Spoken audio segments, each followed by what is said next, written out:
अय्यूब की पूरी कहानी the complete story of job in Hindi. बहुत समय पहले एक देश था जिसका नाम था ऊच। वहाँ एक व्यक्ति रहता था, अय्यूब। अय्यूब बहुत धनी, बुद्धिमान और परमेश्वर भक्त था। वह ईमानदार था, सच्चा था और हर बुराई से दूर रहता था। उसके पास बहुत बड़ी संपत्ति थी, हजारों भेड़ बकरियां, ऊंट, बैल, गधे और असंख्य नौकर चाकर। वह अपने परिवार के साथ सुख शांति से रहता था। उसके 7 बेटे और 3 बेटियां थीं, जो अक्सर साथ में भोज करते और आनंद मनाते थे। अय्यूब हर दिन परमेश्वर की आराधना करता था। जब उसके बच्चे भोज करते तो वह उनके लिए बलिदान चढ़ाता, ताकि यदि उन्होंने अनजाने में कोई पाप किया हो तो वह क्षमा पाएं। अय्यूब का जीवन परमेश्वर के प्रति भक्ति और भय से भरा था। एक दिन स्वर्ग में सभा हुई। परमेश्वर के दूत उपस्थित थे और उनके साथ शैतान भी आया। परमेश्वर ने पूछा, कहाँ से आया तू? शैतान बोला, पृथ्वी पर इधर उधर घूमता रहा। परमेश्वर ने कहा, क्या मेरे सेवक अय्यूब पर ध्यान दिया है? वह सच्चा, सीधा और परमेश्वर का भय मानने वाला व्यक्ति है। शैतान हंसा और बोला, क्या अय्यूब व्यर्थ में परमेश्वर की सेवा करता है? तूने उसे, उसके घर को और उसकी हर चीज को आशीष दी है। उसी कारण वह तेरा भक्त है। अगर तू उसका सब कुछ छीन ले तो देखना, वह तेरे मुंह पर तुझे शाप देगा। परमेश्वर ने कहा, अच्छा, जो कुछ उसका है वह तेरे वश में है, पर उस पर स्वयं हाथ मत डाल। अय्यूब की परीक्षा, पहला चरण। और तब अय्यूब के जीवन में विपत्ति का तूफान आया। एक दिन जब अय्यूब के बेटे बेटियां भोज कर रहे थे, एक सेवक दौड़ता हुआ आया और गधों को लूट लिया। तेरे नौकरों को तलवार से मार डाला। वह अभी बोल ही रहा था कि दूसरा सेवक आया। आकाश से आग गिरी, तेरी भेड़ें और चरवाहे जलकर नष्ट हो गए। फिर तीसरा आया, कसदियों ने तेरे ऊंट लूट लिए और नौकरों को मार डाला। और चौथा सेवक बोला, तेरे बेटे और बेटियां भोज कर रहे थे, अचानक एक बड़ी आंधी आई, घर गिर पड़ा और सब मर गए। अय्यूब ने यह सब सुना। वह फटकर रोया, अपना वस्त्र फाड़ा, सिर मुंडवाया और भूमि पर गिरकर कहा। और फिर भी अय्यूब ने परमेश्वर को दोष नहीं दिया। दूसरी परीक्षा, शैतान का दूसरा वार। कुछ समय बाद फिर स्वर्ग में सभा हुई। परमेश्वर ने फिर कहा, क्या तूने अय्यूब पर ध्यान दिया?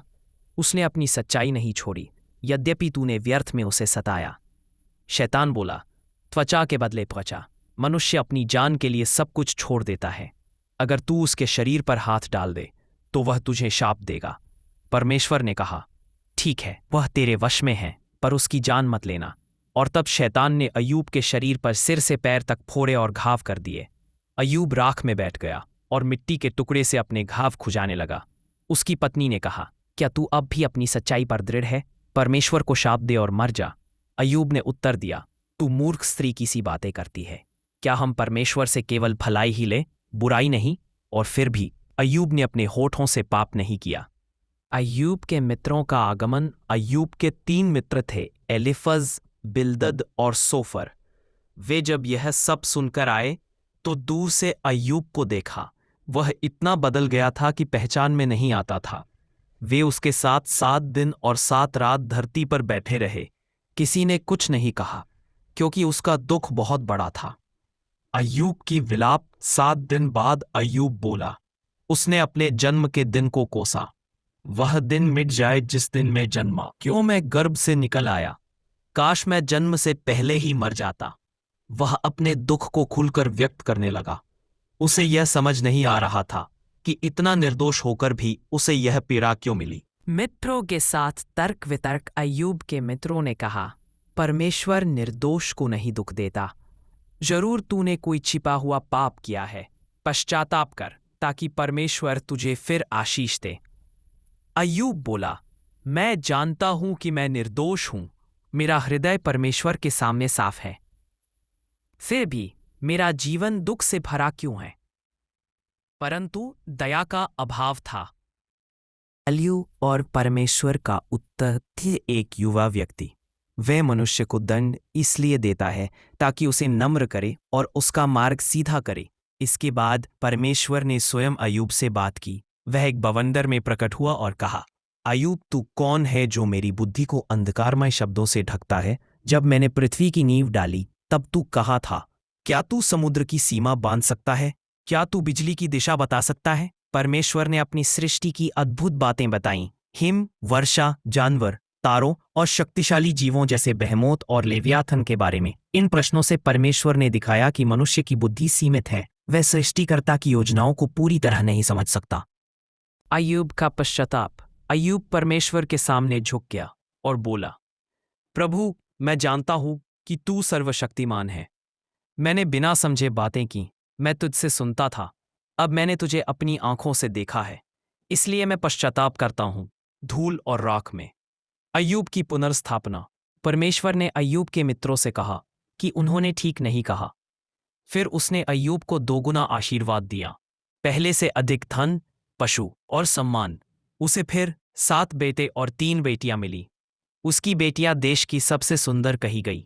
अय्यूब ने लंबे समय तक जीवित रहकर अपने बच्चों के बच्चों को देखा। कहानी का संदेश।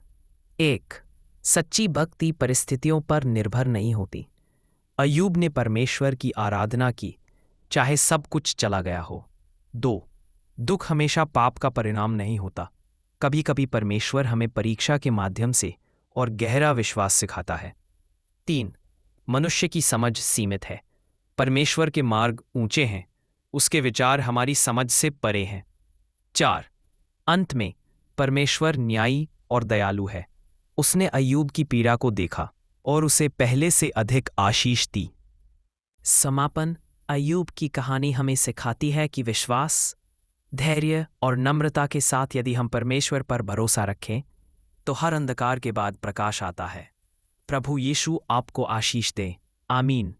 अगर आपको आज की कहानी अच्छी लगी हो तो सब्सक्राइब करें, लाइक करें, कमेंट बॉक्स में बताएं कहानी अच्छी लगी है।